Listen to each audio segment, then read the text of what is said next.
Fait intéressant, le missile hypersonique peut retracer ses origines à la Seconde Guerre mondiale. C'est parce que l'Allemagne nazie a été la première nation à travailler pour développer une arme hypersonique, avec leur tentative la plus proche étant le missile V2, qui avait une portée d'environ 190 km et pouvait atteindre des vitesses maximales allant jusqu'à 5760 km/h, prenant souvent seulement 5 minutes pour frapper une cible. Sans surprise, les États-Unis s'en sont aperçus et, une fois le régime nazi tombé, ils ont fait appel à un groupe de travail d'anciens scientifiques nazis dirigé par le célèbre Werner von Braun pour poursuivre le développement du programme américain pendant l'infâme opération Paperclip. C'est cette équipe qui a développé la toute première fusée hypersonique, le RTV G4 Bumper.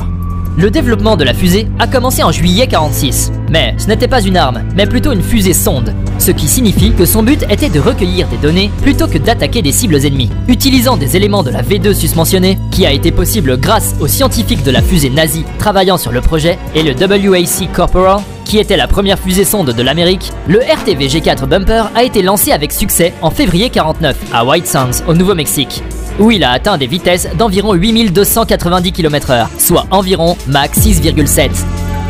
En utilisant ce point de lancement, les États-Unis ont alors commencé à développer leur premier jet hypersonique. Connu sous le nom de X-15 nord-américain, ce projet était extrêmement ambitieux. Malgré la vitesse record de l'avion étant seulement de Mach 2 à l'époque, l'armée de l'air des États-Unis a visé une vitesse maximale de Mach 7. Le développement de ce jet novateur a commencé à la fin de 1954 et en 1959, le X-15 a eu ses premiers vols d'essai réussis. Et alors qu'il n'a jamais atteint une vitesse de Mach 7, le record du X-15 de 7272 km/h ou Mach 6,7 s'en est rapproché.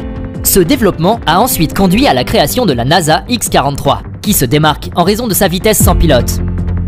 C'était aussi la toute première fusée à utiliser un moteur à réaction. Ceci est notable parce que tandis qu'un moteur régulier utilise des pales de ventilateur pour comprimer l'air pour la combustion, un moteur à réaction rapide peut utiliser les vitesses extrêmement rapides d'un jet pour évacuer l'air sans utiliser aucune pale, rendant ainsi l'avion considérablement plus léger. En conséquence, le X-43 est vraiment au sommet de sa classe en ce qui concerne le vol hypersonique.